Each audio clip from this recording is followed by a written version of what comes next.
It all started on a rainy night in the village, the kind of rain that falls so heavily you can hardly hear your own thoughts, and that's when it happened.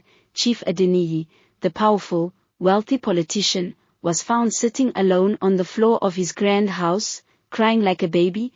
The man who had everything, money, power, land, and a family, was now broken. His once beautiful wife, his children, even his own people had turned their backs on him, and it was all because of a woman named Omolara. But I'm getting ahead of myself. Let me take you back to the beginning. Omolara grew up in a small village. Life was hard for her family, and like many young women in her position, she had to find a way to survive, so she did what she had to do. She became a prostitute.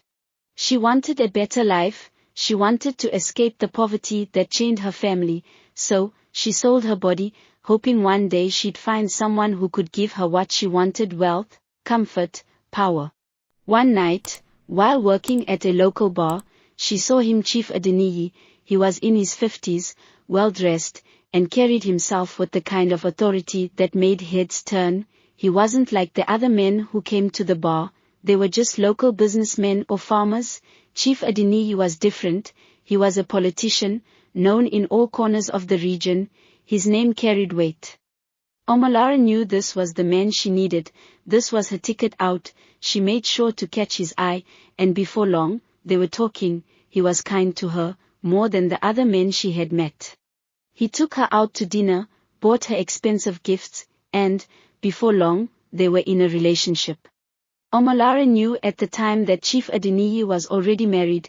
He had a wife, Bukola, and 3 children, but it didn't matter to Omolara. In her mind, Bukola was just an obstacle. She knew that if she could get close enough, she could have everything: the money, the land, the respect. But she didn't know how to make that happen. Chief Adeniyi wasn't going to leave his wife for her, not easily anyway.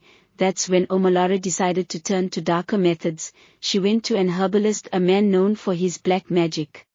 Many people whispered about this herbalist. They said he could make anything happen, whether it was love, power, or revenge. Omolara, desperate for a way to win Chief Adeniyi's heart and wealth, paid the herbalist a large sum of money to help her.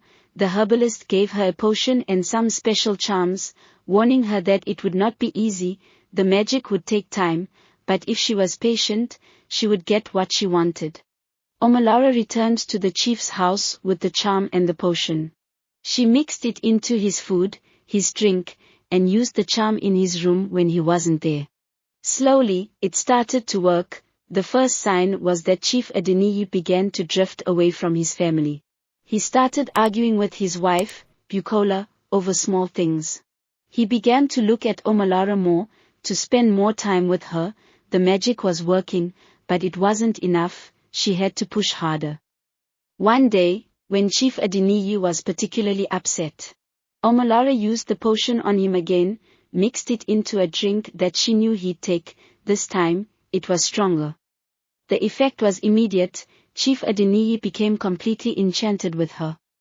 He began to ignore his family completely. Bukola, the wife who had stood by him for years, noticed the change in her husband. The fights grew worse, the arguments escalated. Chief Adeniyi finally asked Bukola and the children to leave the house. Omolara was finally living her dream. She had the man, she had the wealth, she had the status. Chief Adeniyi, under the spell of the black magic, was now completely hers. He cut all ties with his wife, his children, even his closest friends. No one could understand what had happened to him. He became a shadow of himself, as though someone else was controlling his life, and that person was Omolara.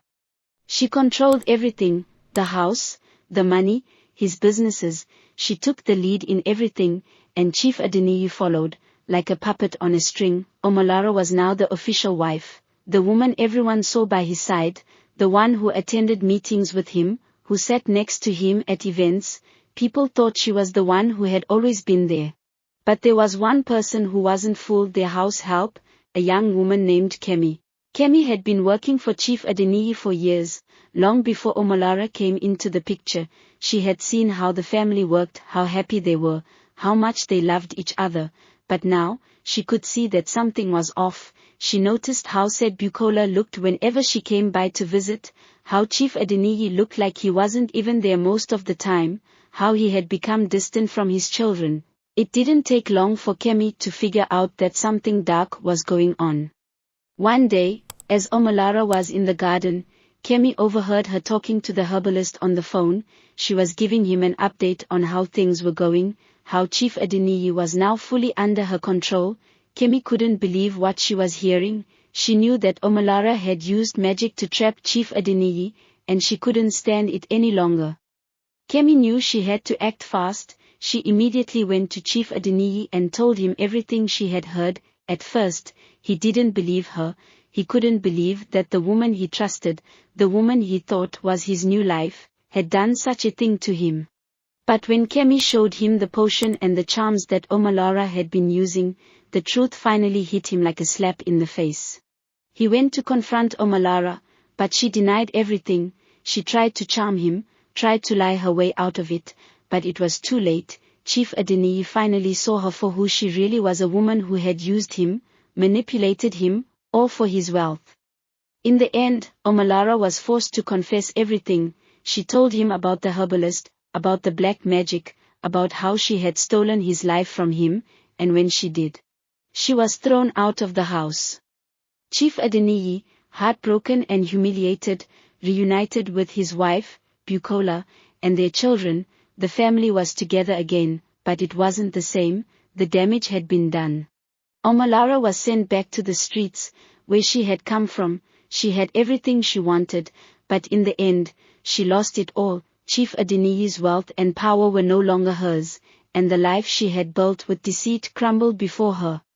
The village people still talk about her, about how she tried to destroy a family for money, and how she was caught in her own trap. Some say she was punished by the gods for her greed, others say she never learned her lesson, but one thing's for sure: the price of ambition is often far too high. The village people still talk about her, about how she tried to destroy a family for money, and how she was caught in her own trap. Some say she was punished by the gods for her greed, others say she never learned her lesson, but one thing's for sure: the price of ambition is often far too high.